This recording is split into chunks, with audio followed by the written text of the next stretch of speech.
Hello guys. Last video में हमने आपको साइंस के सब्जेक्ट के बारे में बताया था कि साइंस के सब्जेक्ट किस प्रकार से आपको चूज़ करने हैं, आपके अंदर किस तरह का नेचर है तो आपको साइंस के सब्जेक्ट चूज़ करने हैं। इस वीडियो में हम आपको आर्ट्स के सब्जेक्ट के बारे में बताएंगे कि आर्ट्स के सब्जेक्ट हमें किस अकॉर्डिंग चूज़ करने हैं। मैं आपको गाइड कर देती हूँ, बाकी डिसीजन आपको ही लेना है। सबसे पहली बात तो कॉलेज में एडमिशन के लिए परसेंटेज अच्छी खासी चाहिए होती है, तो परसेंटेज इंप्रूव करने वाले सब्जेक्ट और साथ ही साथ आगे कॉम्पिटिटिव एग्ज़ाम में भी बेनिफिट वाले सब्जेक्ट मैं आपको सजेस्ट करना चाहूँगी। यानी कि ऐसा सब्जेक्ट चूज़ करें जिससे आपकी परसेंटेज भी इम्प्रूव हो और साथ ही साथ जब आप कॉम्पिटिटिव एग्ज़ाम दें, राजकीय सेवा के लिए प्रयास करें, गवर्नमेंट जॉब के लिए प्रयास करें तो वो आपको हेल्पफुल है। इस सब्जेक्ट में सबसे पहले मैं प्रायोरिटी देना चाहती हूँ जियोग्राफी को।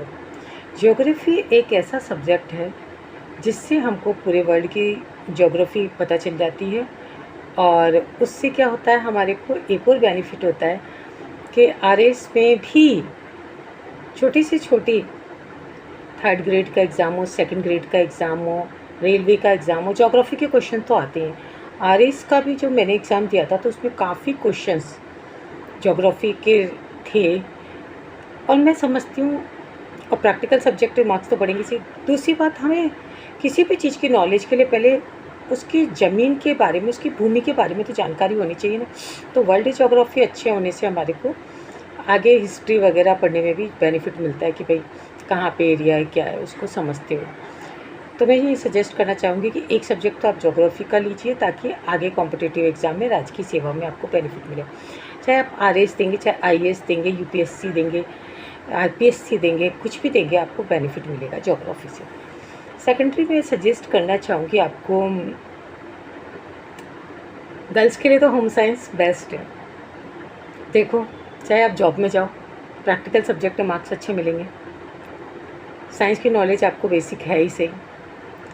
दूसरा, जॉब तो मिल ही जाएगी आपको। RPSC 2nd grade, 1st grade, graduation के बाद ही तो सारे कंपटीशन होते हैं, तो जॉब तो आपको मिल ही जाएगी। एक सब्जेक्ट आपने ज्योग्राफी ले रखा है, दूसरा होम साइंस ले रखा है, तो दूसरा बाद में आपको घर संभालने में भी नॉलेज अच्छी काम ही आएगी, अच्छे से पढ़ें तो। ठीक है। तीसरा सब्जेक्ट मैं आपको सजेस्ट करना चाहूँगी पॉलिटिकल साइंस। मेरे हिसाब से तो देखो, राजनीति, राज करने की नीति, मुझे बड़ा अच्छा लगता है ये सब्जेक्ट पॉलिटिकल साइंस। तो पॉलिटिकल साइंस से भी बेनिफिट होता है, हम सभी फील्ड में अपनी नीति अपना सकें, इजी भी है,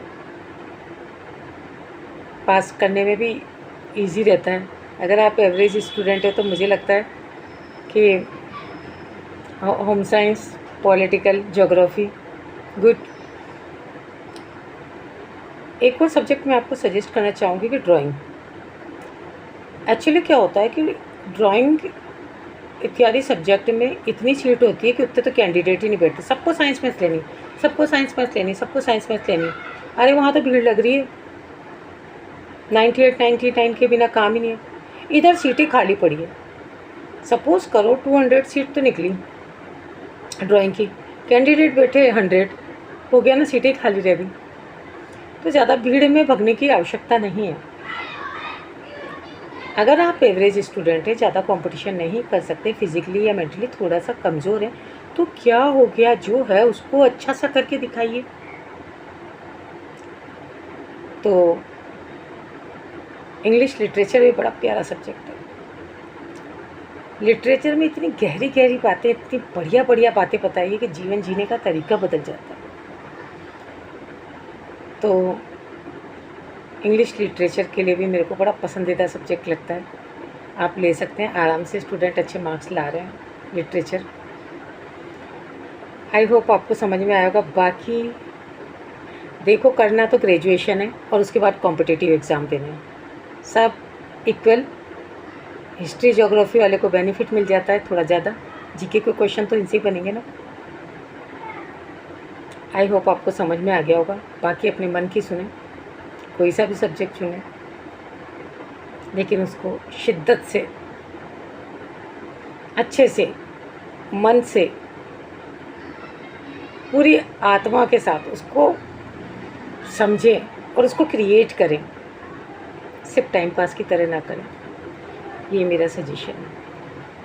आई होप आपको समझ में आ गया होगा कि आपको क्या लेना है। अपने अंदर की आवाज़ को सुनिए, आपकी सोल क्या कह रही है, आपकी इनर आपकी जो सोल है वो क्या कहना चाह रही है, उसको सुनो। आप पॉलिटिकल साइंस लेना चाहते हैं, होम साइंस लेना चाहते हैं, हिस्ट्री लेना चाहते हैं, इंग्लिश लिटरेचर लेना चाहते हैं, हिंदी लिटरेचर लेना चाहते हैं, भाषा पे पकड़ बनाना चाहते हैं, जो भी हो, लेकिन उसको मन से कर। मैंने थोड़ी थोड़ी जानकारी आपको सब बता दी है। ज़्यादातर कॉम्पिटिटिव एग्ज़ाम किसके बाद होते हैं? ग्रेजुएशन के बाद। और अगर आपको लगता है कि 12th के बाद ही कुछ करना है तो कोई दिक्कत नहीं है, 12th के बाद भी लाइब्रेरियन के डिप्लोमा इत्यादि होते हैं, आप करके अपना फील्ड चुन सकते हैं। बाद में आप BA कंप्लीट कर सकते हैं। ज़रूरी नहीं है कि आप अभी ही डिसीजन लेने लग जाएं। 12th कर लें, डिप्लोमा कर लें लाइब्रेरियन इत्यादि का, और उसके बाद BA कंटिन्यू कर दें। थोड़ा बहुत फैमिली को सपोर्ट मिलना स्टार्ट हो जाए, ग्रेजुएशन बाद में कर लें। एक छोटा सा जॉब मिल जाए, गवर्नमेंट जॉब आपका। 3rd ग्रेड के शो होते हैं, उसमें लाइब्रेरियन इत्यादि के भी निकलते हैं। तो आप 12th के बाद लाइब्रेरियन का डिप्लोमा करके और अप्लाई करके जॉब ले लें, फिर देन BA बाद में करते रहें private, no problem. I hope आपको समझ आ गया। Best of luck. अपने विचारों को आकार दीजिए। शुभकामनाएं। शेयर करिए अपने फ्रेंड्स को, वो भी कंफ्यूज हो रहे हैं। मेरे पास बहुत सारे कॉल आ रहे हैं, ज़रूरी नहीं है सारे मेरे ऑडियंस ही हों। तो अपने फ्रेंड्स को भी शेयर करिए, जो भी अभी कश्मकश में है। डिसीजन फाइनल वो लेंगे, और आप शेयर करिए अपने फ्रेंड को, अच्छे फ्रेंड होने की बात है। Bye bye, best of luck.